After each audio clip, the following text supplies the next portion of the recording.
శ్రీ షిరిడి సాయిబాబా జ్యోతిష్యాలయం ఎటువంటి సమస్యలకైనా జ్యోతిష్యం చెప్పబడును. కుటుంబ సమస్యలు, భార్యాభర్తల సమస్యలు, ప్రేమ పెళ్లి సమస్యలు, వ్యవసాయం వ్యాపార సమస్యలు, కోర్టు సమస్యలు, అనుకున్న పనులు కాకపోవడం, డబ్బు సమస్యలు, ఆరోగ్య సమస్యలు, స్త్రీ పురుష వశీకరణ చేయబడను. ఇంకా తీరని ఎటువంటి సమస్యలకైనా శ్రీ షిరిడి సాయిబాబా ఆశీస్సులతో పరిహారం చేయబడను. Phone number 9515466718. ఓం సాయిరామ్. సమర్థ సద్గురు సాయినాథ్ మహారాజ్ కీ జై. సాయిబాబా భక్తులందరూ కూడా నమస్కారం అండి. సాయినాథుని ఆశీస్సులతో అందరూ కూడా సుఖంగా సంతోషంగా అష్టైశ్వర్య ఆరోగ్య అభివృద్ధితో ఉండాలని మనస్ఫూర్తిగా కోరుకుంటూ ఈరోజు ఈ వీడియోని మొదలు పెడుతున్నాను. ఈరోజు వీడియో ఏంటంటే, ఏమరపాటుగా ఉండదు బిడ్డ. నీ తండ్రి మీద పూర్తి నమ్మకం ఉంటే 2 నిమిషాలు విను, నీకే అర్థమవుతుంది అని మన బాబాగారు అయితే ఈరోజు మనకి చాలా అంటే చాలా అద్భుతమైనటువంటి సందేశంతో అయితే మన ముందుకు వచ్చారండి. మరి మన బాబాగారు ఈరోజు మనకి ఎలాంటి సందేశం అందించాలి అనుకుంటున్నారో ఆయన మాటల ద్వారానే విందాము. అయితే మన బాబాగారు ఏమంటున్నారంటే, బిడ్డ, ఇప్పటి వరకు నీ కోరికలైతే నా దగ్గర ప్రార్థన పెట్టావన్నా అంటే 1కి 10 సార్లు ఆలోచిస్తున్నావు. ఎందుకు తల్లి ఇంతలా ఆలోచిస్తున్నావు? నీ తండ్రితో చెప్పుకోవడానికి నీకు ఏమైనా మొహమాటం ఉందా చెప్పు. నీ తండ్రితో నువ్వు నిర్భయంగా నిశ్చింతగా చెప్పుకోవచ్చమ్మా. నువ్వు రాసి పెట్టుకో. ఇప్పటి నుంచి వారం రోజులకు నువ్వు ఆశపడింది ఏదో ఒకటి ఖచ్చితంగా ఏదో ఒక రూపంలో జరిపిస్తాను. అది జరుగుతుందన్న సంకేతమైనా సరే నీకు కల్పిస్తాను బిడ్డ. నన్ను నమ్ము తల్లి. నీ కష్ట సమయంలో ఎప్పుడు కూడా భయపడద్దు, బాధపడద్దు. ఎప్పుడు కూడా నీ బాబా నీకు తోడుగా ఉన్నారు. నువ్వు ధైర్యంగా ఉండు, నమ్మకంతో ఉండు. నేను ఎప్పుడు కూడా నీతోనే ఉంటాను కదా. నీకు కావలసిన విజయాన్ని నేను నీకు అందిస్తాను. అలాగే పూర్వజన్మ పాపకర్మలు ఎలా తొలగించుకోవాలని ఆశతో అనుకుంటున్నావు కదా. నన్ను కొన్నిసార్లు అడిగావు కూడా. ఇక నువ్వు భయపడాల్సిన అవసరమే లేదమ్మా. నీ భారమంతా నాపై ఉంచమ్మా.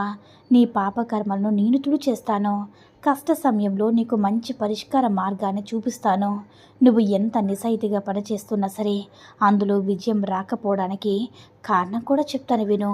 నీకు అందులో మొదటిదే, నువ్వు ఏదైనా పని చేసే ముందు ఇతరులు ఏమనుకుంటున్నారని అనుకుంటున్నావు.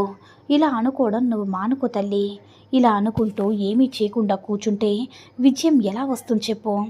ఎవరో ఏదో అనుకుంటారో అనుకునే వాళ్ళు వచ్చి ఏం పెట్టరు కదా. కాబట్టి ఎవరు ఏమనుకున్నా సరే నీ పని నువ్వు చేసుకో బిడ్డ. నీకు ఏది మంచిదనిపిస్తుందో అదే నిశ్చింతగా చేసేసే. జరిగిన దాన్నే తలుచుకుని బాధపడుతూ భయపడుతూ నీ మనసులో ఎట్టి పరిస్థితుల్లో కూడా అల్లకొల్లోలం చేసుకోకమ్మా. నీ భవిష్యత్తు కోసం పోరాడు. నువ్వు ఏదైతే చెయ్యాలి అనుకుంటున్నావో అది మాత్రమే చెయ్యు. అప్పుడే కదా నీ జీవితం అందంగా ఉంటుంది. ఒకటి గుర్తుపెట్టుకో బిడ్డ, ఓటమనేది గెలుపుకు పునాది. ఒకసారి ఓటమి ఎదురైందని వెనకడుగు వేస్తే ఎలా చెప్పు. ఆ పునాది ఇంకా అక్కడితో పడిపోతుంది. పునాదులు వేసుకుంటూ వెళ్తేనే కదా బలంగా ఉంటుంది. ఎంతోమంది ఎన్ని కుతంత్రాలు కుళ్ళు చేసినా సరే నీ విజయం ఎక్కడికి పోదు, నీ వద్దనే ఉంటుంది. నీ పనిని సరైన సమయంలో ఎంచుకోమ్మా. ఎలా చేయాలో ఎప్పుడు చేయాలో నువ్వు తెలుసుకో. మంచి కాలం కోసం ఎదురు చూడు. ఇక నీ ప్రయత్నాలన్నీ కూడా నీకు లభిస్తాయి తల్లి. ఒక్క విషయం చెప్పనా, తప్పు చేసినప్పుడు ఒప్పుకునే ధైర్యం, ఆ తప్పు సరిదిద్దుకునే సామర్థ్యం ఉంటే ఖచ్చితంగా నువ్వు గెలుపు సాధించగలవు. కాబట్టి ముందు నీ మనసును ప్రశాంతంగా ఉంచుకో. అది నాకు జరగలేదు, ఇది జరగలేదని అసలు పొరపాటున కూడా ఆలోచించుకో. నీకు ఉన్న దాంట్లో సర్దుకుని తృప్తిపడు.